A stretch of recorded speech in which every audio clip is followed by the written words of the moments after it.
గత కొన్ని రోజులుగా కురుస్తున్న వర్షాల కారణంగా గోదావరి నదిలో నీటి మట్టం వేగంగా పెరుగుతోంది. రామన్నగూడెం దగ్గర అధికారులు 3వ ప్రమాద హెచ్చరిక జారీ చేశారు. తూపాకులగూడెంలోని సమ్మక్క సాగర్ ప్రాజెక్టులకు 14,03,500 క్యూసెక్కుల వరద నీరు చేరుతుండటంతో స్పిల్వే గేట్ల ద్వారా దిగువకు నీటిని విడుదల చేస్తున్నారు. ప్రస్తుతం బ్యారేజీ ఫ్రీ ఫ్లో పరిస్థితిలో ఉన్నట్టు తెలిపారు. ప్రమాదకర ప్రాంతాలపై ప్రత్యేక నిఘా ఏర్పాటు చేయాలని జిల్లా కలెక్టర్ హేమంత్ అధికారులను ఆదేశించారు. పునరావాస కేంద్రాలను సిద్ధం చేయాలని, అవసరమైతే ప్రజలను వెంటనే సురక్షిత ప్రాంతాలకు తరలించేందుకు అన్ని ఏర్పాట్లు చేయాలని సూచించారు. గోదావరి పరివాహక ప్రాంతాల్లోని ప్రజలు చేపల వేట, ఈత వంటి కార్యకలాపాలు కోసం నదులు, వాగులు, చెరువుల వద్దకు వెళ్లొద్దని హెచ్చరించారు. రానున్న 3 రోజుల పాటు ప్రజలు అప్రమత్తంగా ఉండాలని సూచించారు. భద్రాచలం వద్ద గోదావరి ఉధృతి మరింత పెరిగింది.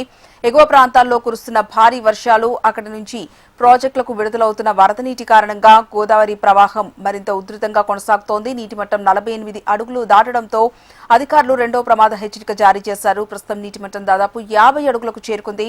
లోతట్టు ప్రాంతాల ప్రజలు అవసరమైతే సురక్షిత ప్రాంతాలకు వెళ్లేందుకు సిద్ధంగా ఉండాలని అధికారులు హెచ్చరించారు. భద్రాచలం పట్టణంలో 9, దుమ్ముగూడెంలో 5, చెర్లలో 8 పునరావాస కేంద్రాలను ఏర్పాటు చేశారు.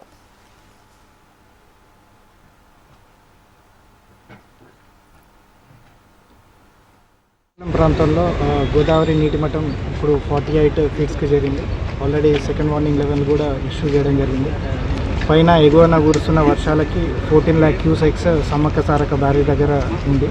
సో అవి ఇక్కడ రిఫ్లెక్ట్ అయ్యి ఆల్మోస్ట్ లైక్ 51-52 ఫీట్ రీచ్ అయ్యే అవకాశం ఉంది. సో ప్రజలందరూ కూడా అప్రమత్తంగా ఉండాలి. ఎక్కడైతే లో చెప్టాస్ అదేవిధంగా సెన్సిటివ్ ఏరియాస్ ఉన్నాయో అక్కడ ప్రజలు అప్రమత్తంగా ఉండి ఈ ఫిషింగ్ లాంటివి కానీ, సెల్ఫీస్ లాంటివి కానీ తీసుకోకుండా తగు జాగ్రత్తలు తీసుకోవాలి. పోలీస్ వాళ్ళు అదేవిధంగా రెవెన్యూ అడ్మినిస్ట్రేషన్ అందరం కూడా శాయశక్తిలా ప్రయత్నిస్తున్నాము మీ అందరి కోసం. అంతేకాకుండా ఎక్కడైతే ఇష్యూస్ ఉన్నా కూడా వెంటనే డైల్ 100కి మీరు కాల్ చేయాల్సిందిగా కోరుతున్నాను. అది కాకుండా జిల్లా పోలీస్ యంత్రాంగం, DDRF టీమ్స్, అదేవిధంగా SDRF, NDRF టీమ్స్ అన్నీ కూడా రెస్క్యూ చేయడానికి రెడీగా ఉన్నాయి. సో పోలీస్ డిపార్ట్మెంట్ అదేవిధంగా జిల్లా యంత్రాంగం అందరం కూడా ఈ గోదావరి ఏవైతే ఫ్లడ్స్ సూచనలు ఉన్నాయి కాబట్టి definitely we are all prepared for it.